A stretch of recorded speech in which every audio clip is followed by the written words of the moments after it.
now you have more ideas and information how the future session are going to happen. So we are going to start basically the first chapter of module 2, which is chapter 7.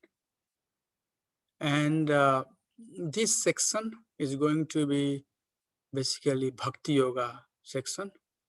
So we have to really, go through Prabhupada's purport also to build our concept about the verses that we'll be going through, so that we understand, at the same time what verse is saying and what Prabhupada is basically writing in the purport. So this part of the section, we are now going to basically finish one chapter every Saturday. Rather, we'll try to basically go as much as we can and make sure that we are going through each and every verse systematically, and we are developing our understanding about the verse, so that we get the right understanding. Because this, of course, is a very powerful segment from chapter number 7 to chapter 14. So that's how we'll do. I'll try to go through a few slides, and then if we get some time, we'll talk about the format of the exam, how you all felt about it. Was it too easy or was it a little bit challenging? How did it go? So you want to go through the slides first, or you want to discuss about exam first?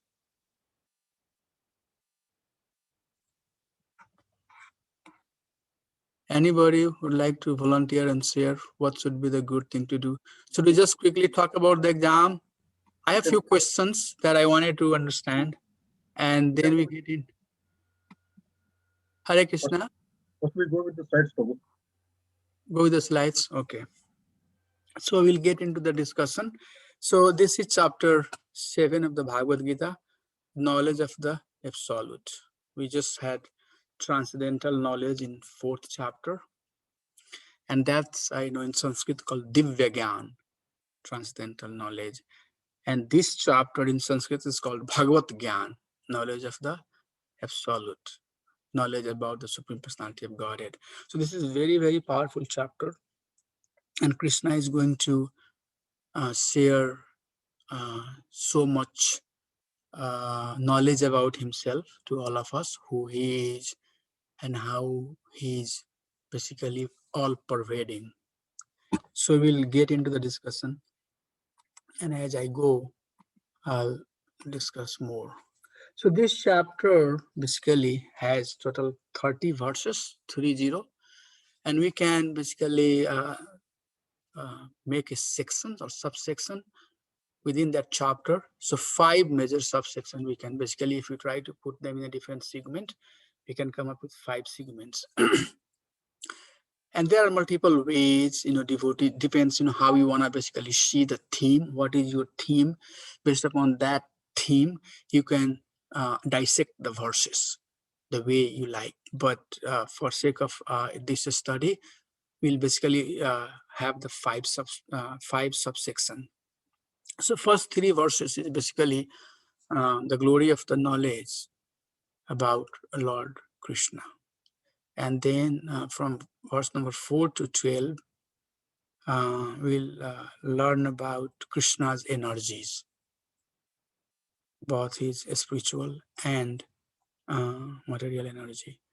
And then from 13 to 19, how one can surrender, or who are the people who surrender to Krishna and who are the people who do not.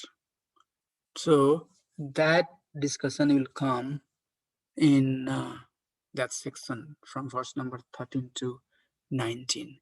And then from 20 to 25, we'll read about demigod worship and impersonalism, the impersonal understanding, where it leads to. And then last 5 verses, from delusion by Maya to devotion to Krishna. Very powerful segment again.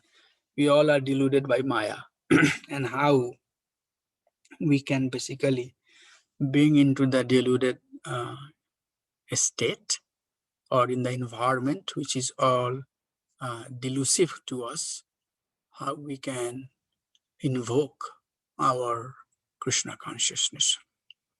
So, beautiful chapter, and we'll go slowly. And while I'm going through, if you have something really critical that you think you need to discuss, we can discuss that as well. So I'm not going to rush through. That's number one point that I'm trying to make. So we'll basically see verse number 1. And this is the verse which is telling us that by hearing about Krishna, the knowledge about Krishna reveals. And that's true with other things too. The more we hear about what we like, the more knowledge we have. So expertise that people have in any specific area, that comes because they spend more time getting or hearing about that subject. So the first verse is basically hearing reveals knowledge about Krishna.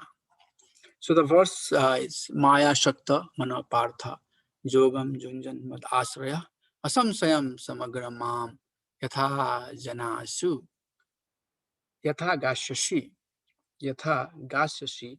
Tatsrunu Maya Shakta Manapartha Yogam Junjan Mad Asraya Asamsaya Samagra Mam Yatha Gashashi Tatsrunu.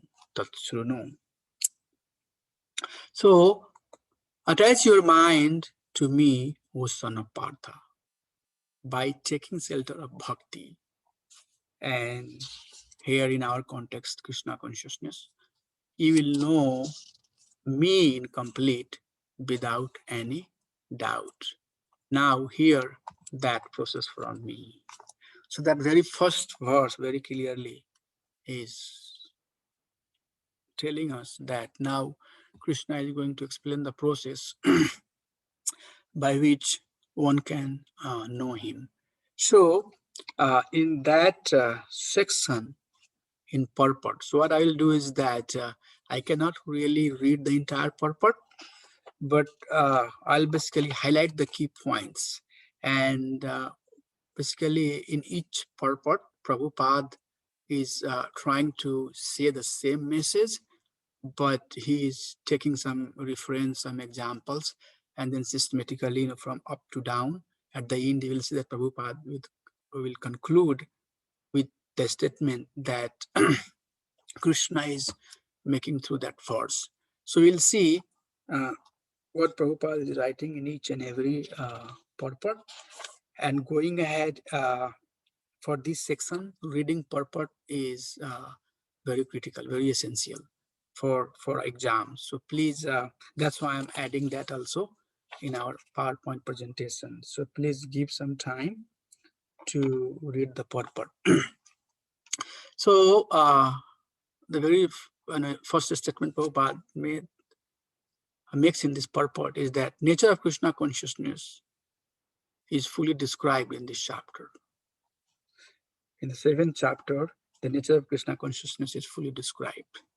And 4 kinds of fortunate and unfortunate people are mentioned. Those are 4 people who takes Krishna consciousness, and the 4 people who do not take Krishna consciousness. And then Krishna is full in all opulences. And in chapter 6, we studied about Ashtanga Yoga, and in that chapter, a few verses were dedicated about how one can control the mind, because mind control is essential, very, very critical to have focused bhakti towards Supreme Lord. So that part here in the part Prabhupada is writing that study mind concentration. Study concentration of the mind is needed.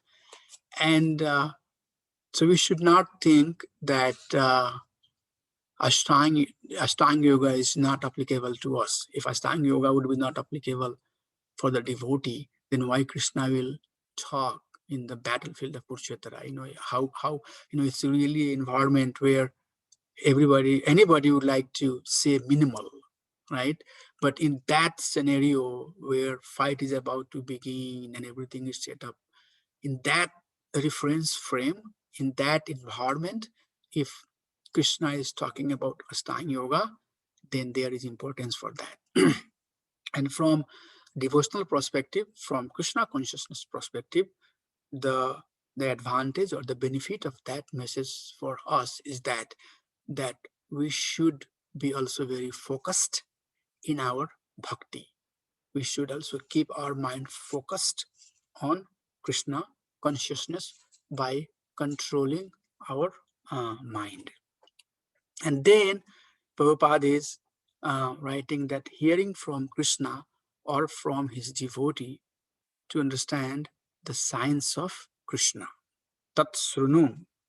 So Krishna basically says here that yatha gyashashi tat srunu, now hear from me. So hearing is basically, as you know, hearing has been systematically emphasized in our process, that our hearing is considered as the first step. So in the purport also, Prabhupada is saying that hearing from Krishna or from his devotee help one to understand the science of devotion, science of Krishna consciousness.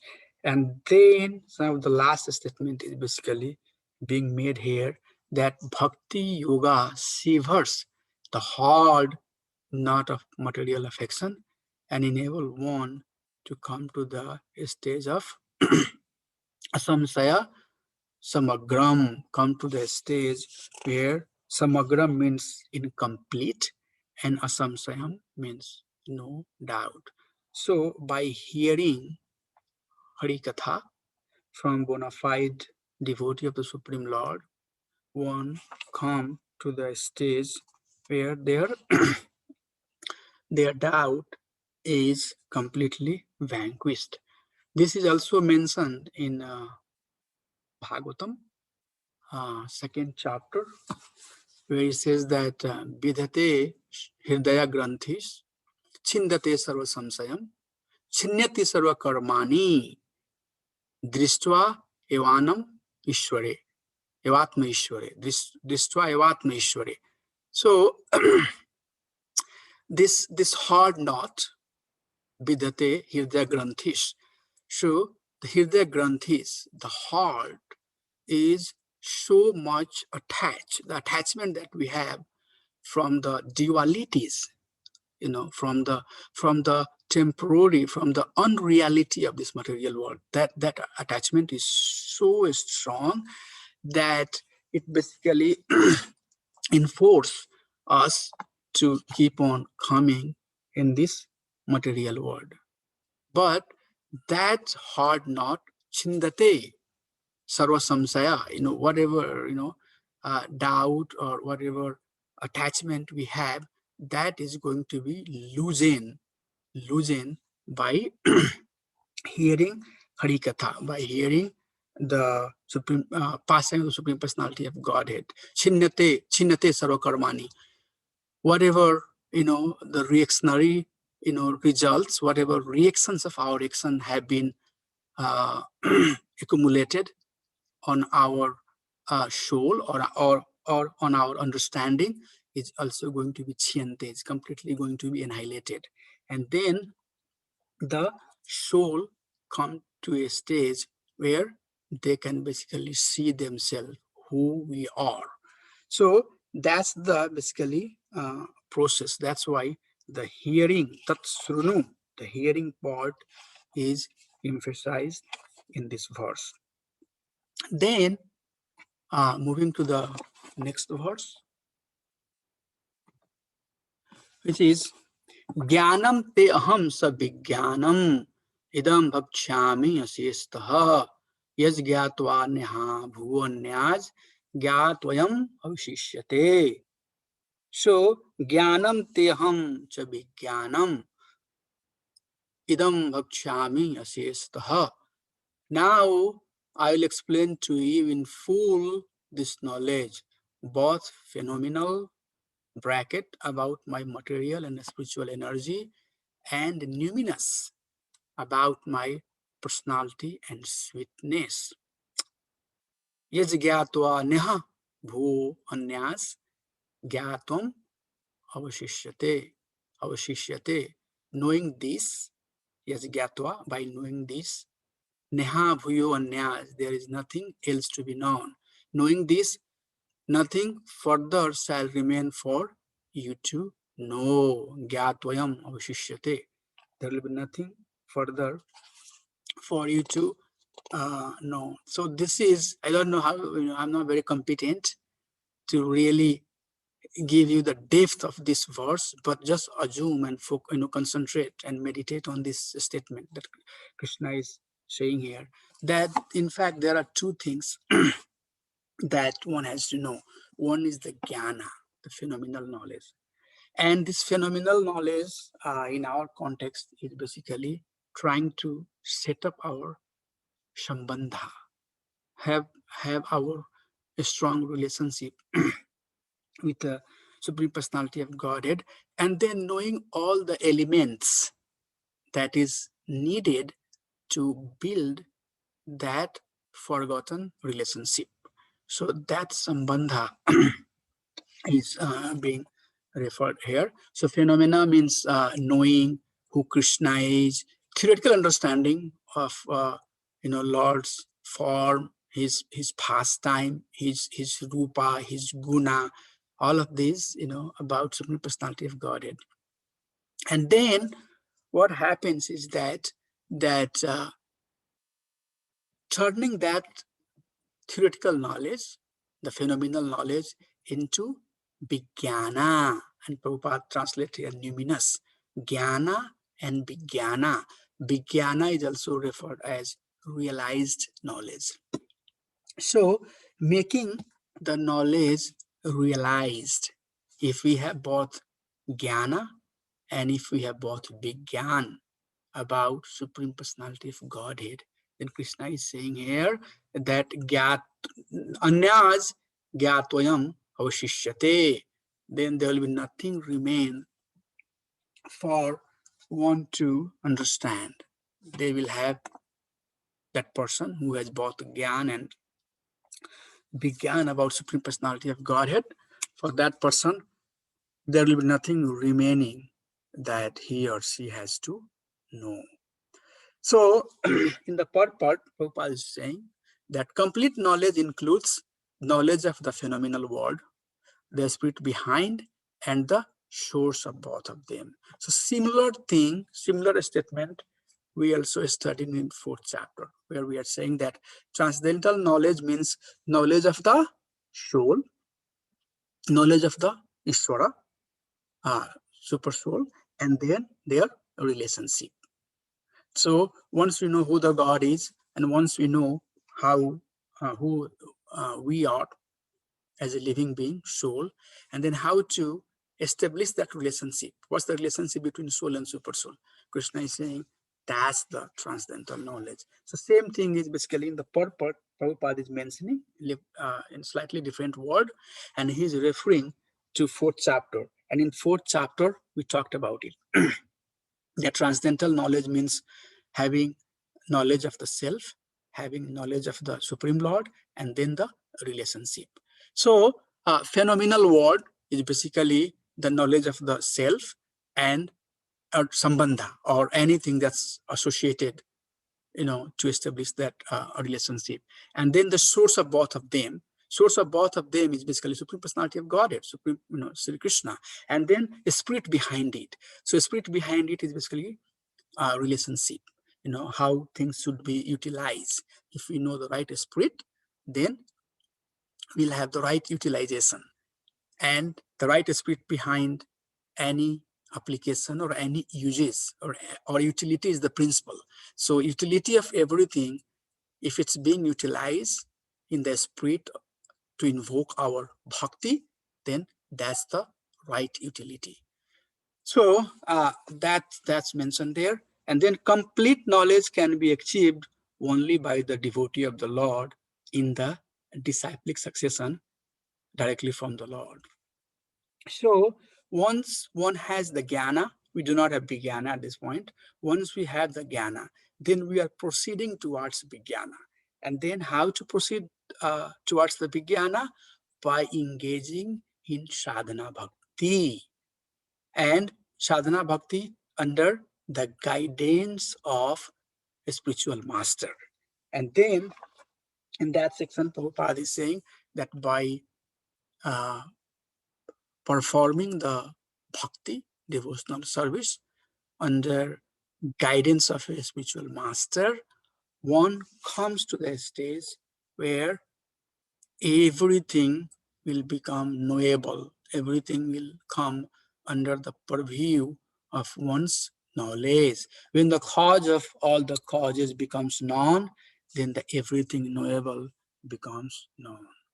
So very nicely put. So see how the purport is flowing. You can see how we build, how we flow to get to the point what Krishna is basically saying. So Krishna is saying here, that Gyan and Vijnana, if you have, then you have all the knowledge.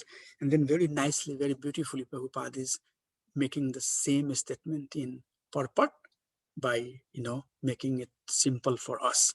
So the process is given here to turn jnana into vijnana is that one take the bhakti process under the guidance of bona fide spiritual master, and through that process, by knowing Krishna, we know ourselves.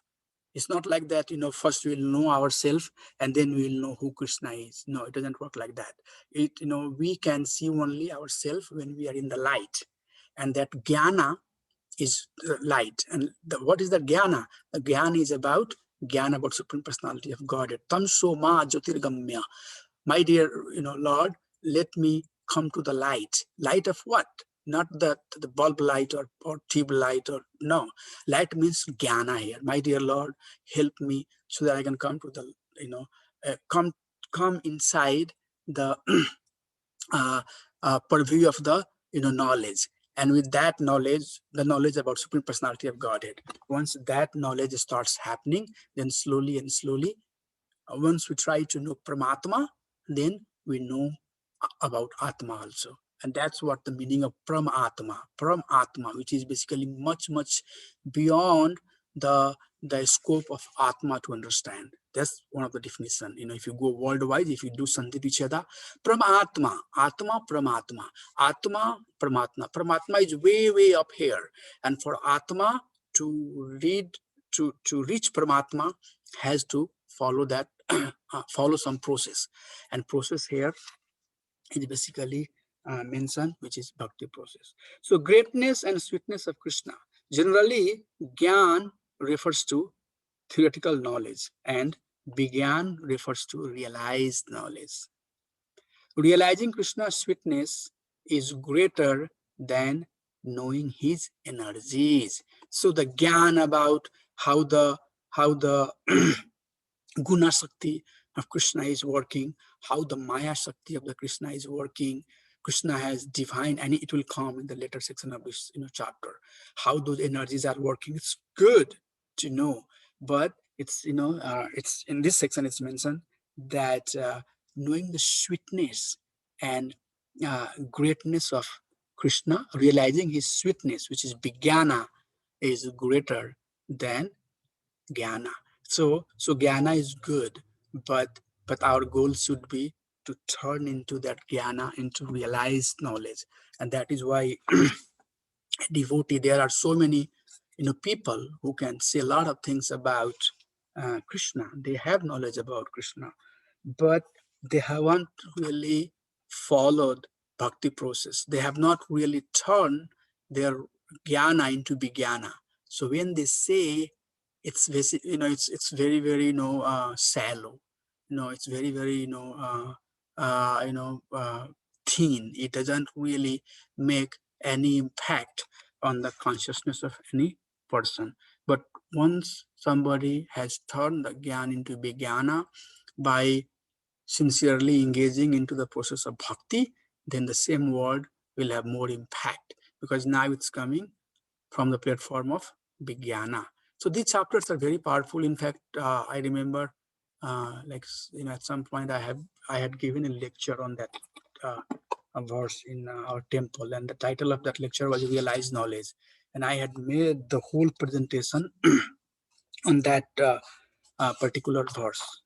So this is very beautiful verse, and each every verse that we'll have in this chapter is very powerful. So I'm going to spend time and try to explain whatever understanding I have on that particular uh, verse. Okay, so the verse number 3, another beautiful verse, very powerful verse. Manushyanam sahasesu kasid vetati siddhaye, kasid yatati siddhaye, yatatam api siddhanam kashin mam veti tattvataha. Manushyanam sahasreshu kasid yatati siddhaye, yatatam api siddhanam kashin mam veti tattvataha. Very phrasic, very beautiful flowing verse. This verse is also a star verse. So this is one of the verse that we have to memorize also. So Krishna is saying, out of many thousands among men, one may endeavor for the perfection, and of those who are trying to attempt for the perfection, hardly anyone knows him, Krishna, in truth. So you can see that the chances of knowing Krishna in truth is very, very rare. Wow. So out of 1,000, there are very few who will even make that sincere endeavor to know Krishna. And out of those who are trying to make sincere endeavor, very few will know about him. So that, in nutshell, tells how we should approach Supreme Personality of Godhead. All the mental speculation, mental concoction, I, me, mine, the pride, the illusion, the concoction, the dirtiness, the nastiness, all of that our heart is carrying, that verse itself clears it. It just set the foundation. What should be the mood of a devotee? How a devotee should approach when one is approaching on the path of Krishna consciousness. It's very, very rare for one to know Supreme Personality of God. Of course, I'm not saying that since this path is, Krishna is saying that this is a tough process, or this is a process where not many people would come to the point of understanding me. That doesn't mean that one should not make an attempt. Why one should not make an attempt? We studied that 240, where Krishna is saying that little bit bhakti will save one from greatest fear. And then, consequently, we had verses in 6th chapter also, where what will happen if you fall after short practice, what will happen if you fall after long practice. So in any case, the process of bhakti is extremely encouraged by Supreme Personality of Godhead. But at the same time, it's being said that, it's very rare for one to know the Supreme Personality of Godhead. See how Prabhupada is adding the purport. Very beautiful points here. Mankind engaged in the animal propensities, eating, sleeping, defending, and mating. Hardly anyone is interested in the transcendental knowledge. That's the bold statement. Especially in the age of Kali, it's going to be very hard for conditioned soul to be interested in the subject of God realization. So, and then further, it's being mentioned here that difficult to attain Krishna. Bhakti is the only process to attain Krishna. So, we talked about you know, yoga ladder, and yoga ladder is basically helping us to understand what are the different steps of the ladder and where bhakti yoga stands. And we studied that bhakti yoga is basically the topmost step on that ladder. So the three very generic ways to approach Krishna is either through Gyan yoga or Dhyan yoga and then bhakti yoga. But there are people who are not even on that ladder. Mass of the people, or majority of the people in the society, they are not even on that ladder. So if you really think into the society today, how many people are really attempting to come to Krishna? And even the people who have, who have crossed some steps on the ladder, come into the bhakti yoga, still we are not practicing the bhakti in a very sincere mode. Still there are some contaminations. So that's why, this is a very serious statement for sadhaka, for devotees who are trying to be advanced in Krishna consciousness, to really take the process very seriously. Mam tu vedana kashana. No one knows me as I am. Prabhupada is writing in the purport here. And then only pure devotee can know him, know Krishna. Sha Mahatma Sha Durlabha. Such a great soul is very rare. So in the purport, Prabhupada is saying that only pure devotee can know Krishna as he is, but there is basically a scarcity, or that's basically rare in the age of Kali. Two things going on in my mind. I'm looking at something else. So it's very, very rare in the age of Kali for conditioned soul to take pure devotional service. And then Prabhupada summarized this verse with a very powerful, statement that's coming from Bhakti Rasamrita Sindhu. That says, Atah Sri Krishna Namadi Na Bhaved Grahayam Indriye Shevan Mukhehi Jivado Swayam Eva Aspruti Yadaha.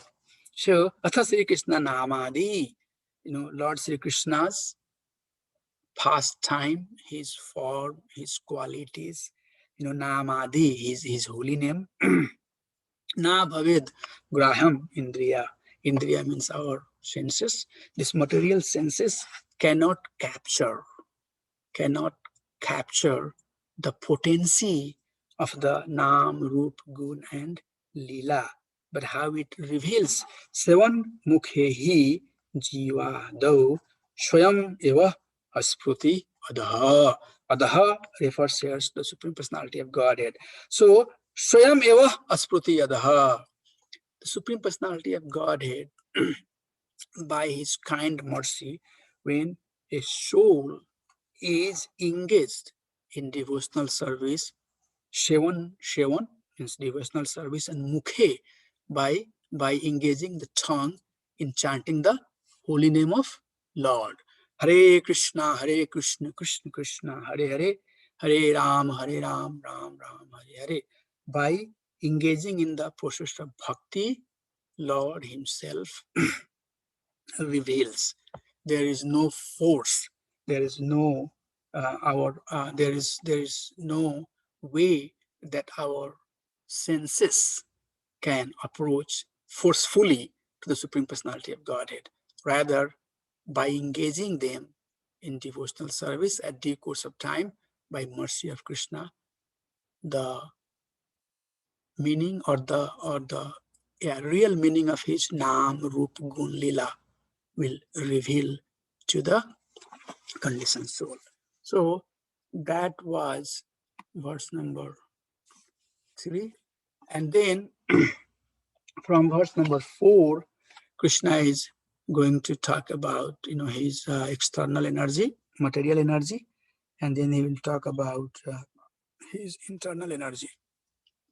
So this is another verse that many of you might know, and that goes like this: Bhumir apo nalo bayu khamam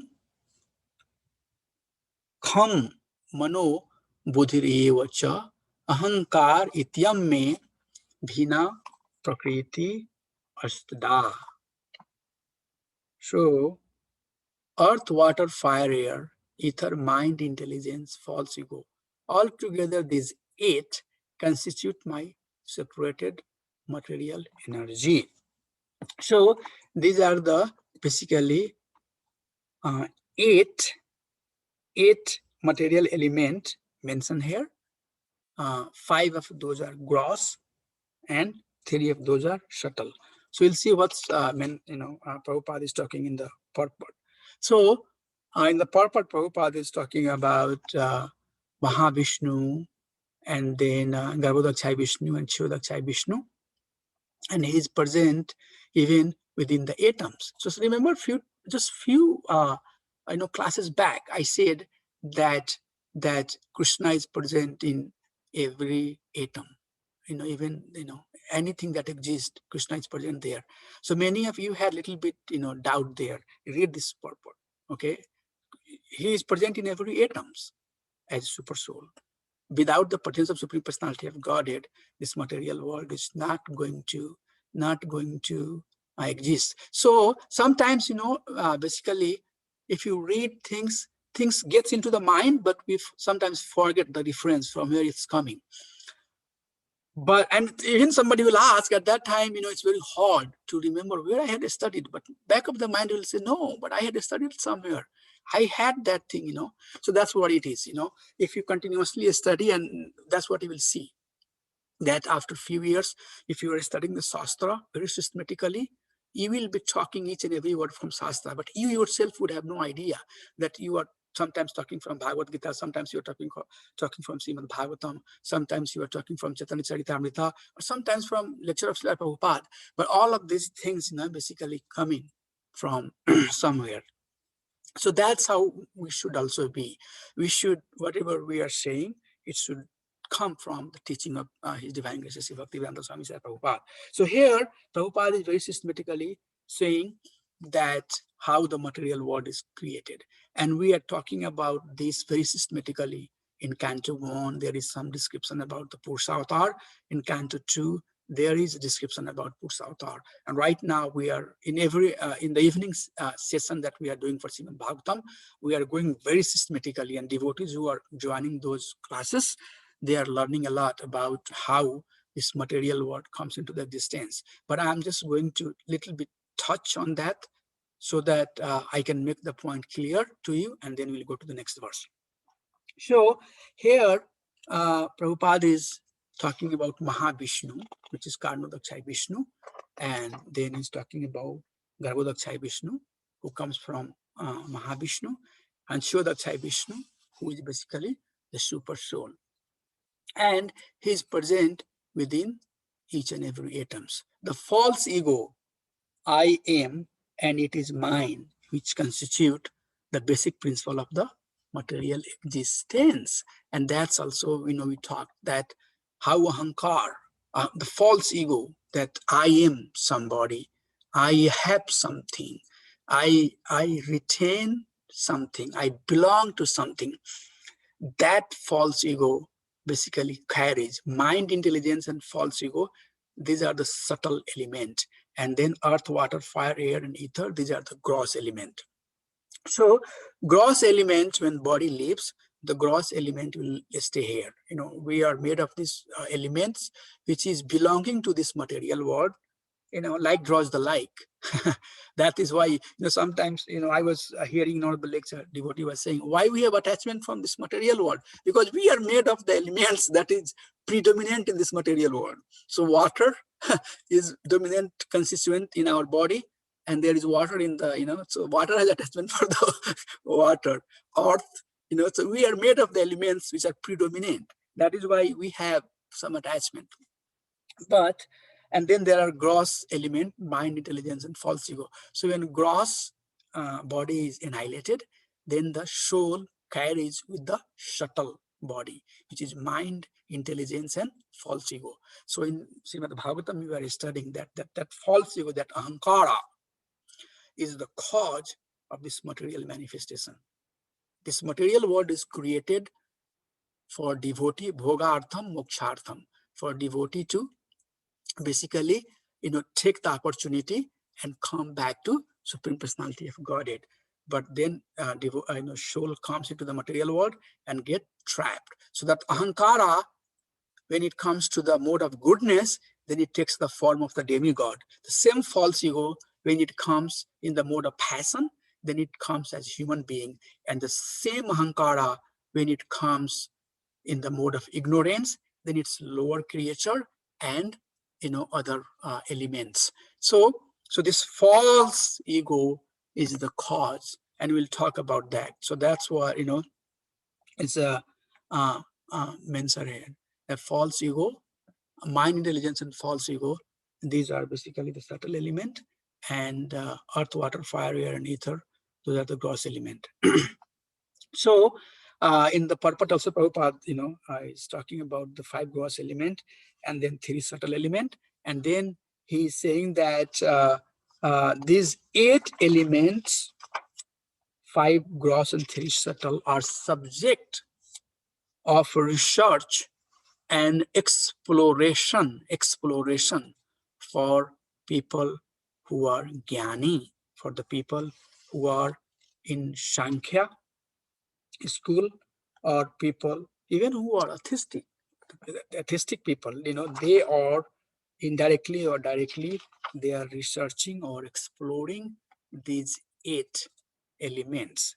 So moving to the next slide, I wanted to give you some glimpse, since in this section Prabhupada is talking about creation of the material world. In fact, Krishna is talking here about the material world. So Lord Balram, so Lord Sri Krishna is Swayam Rupa. From Swayam Rupa, there is Prabhu Bilas, and then there is Vaibhav Bilas. So you see Mati Radharani comes, and then from from Vaibhav Bilas side, basically Lord Balram comes. So Lord Balram, Srimati Radharani, and Supreme Personality of Godhead, Lord Sri Krishna, these personalities are basically same. They are same person.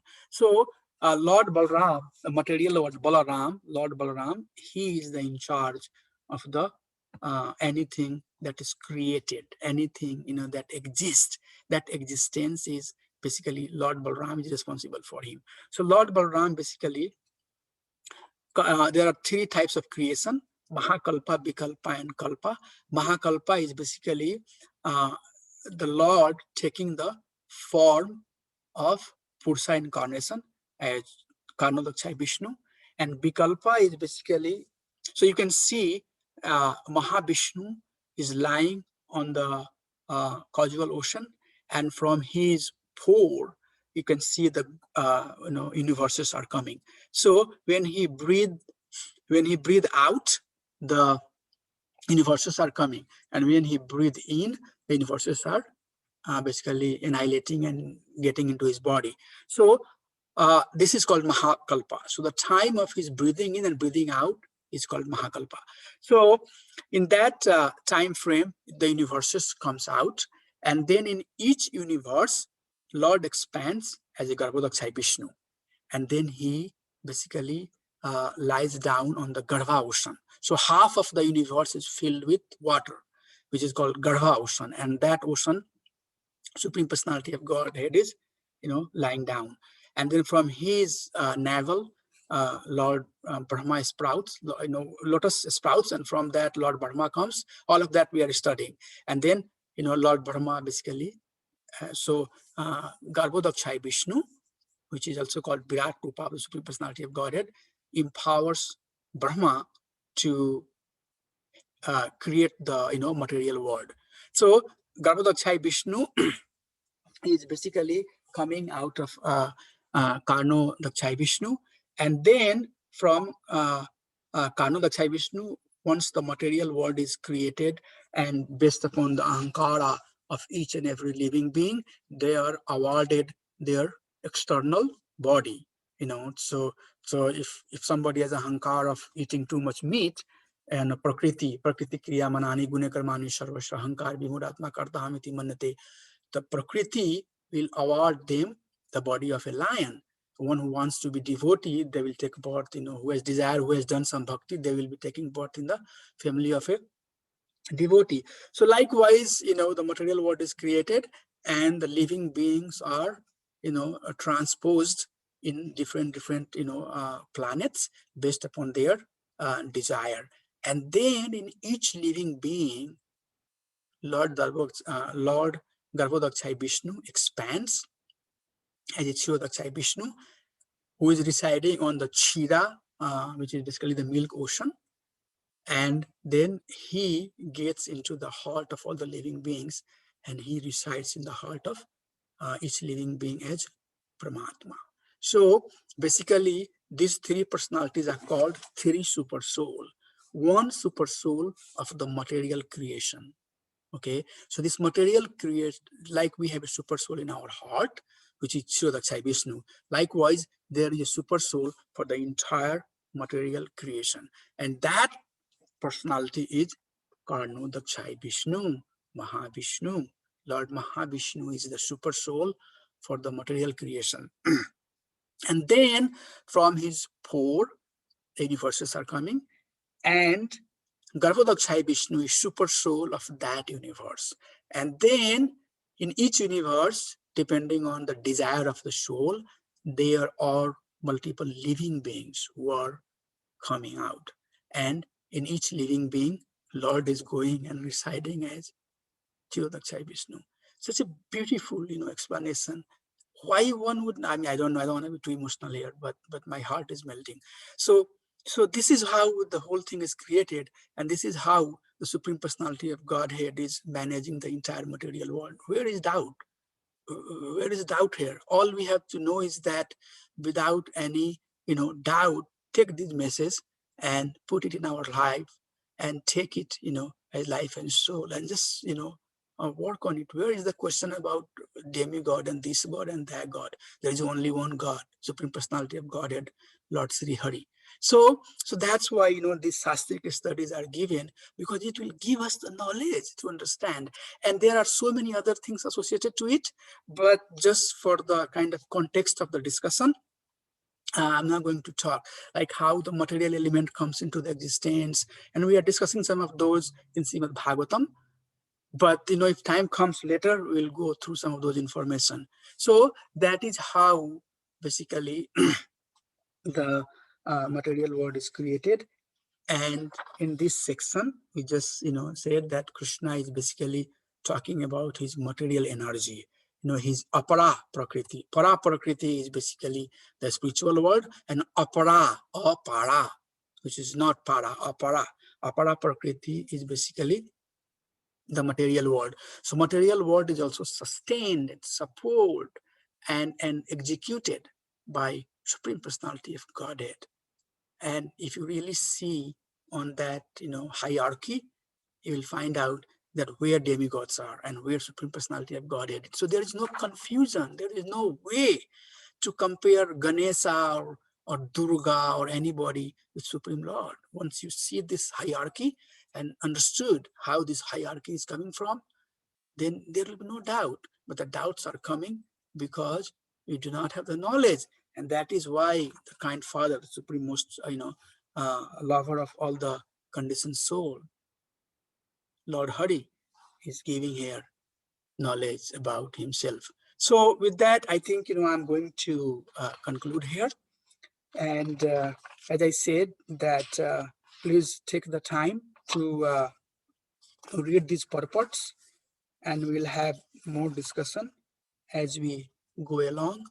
I have only 6 or 7 minutes left. So I'm going to have some input from each of you about the exam that we had last week.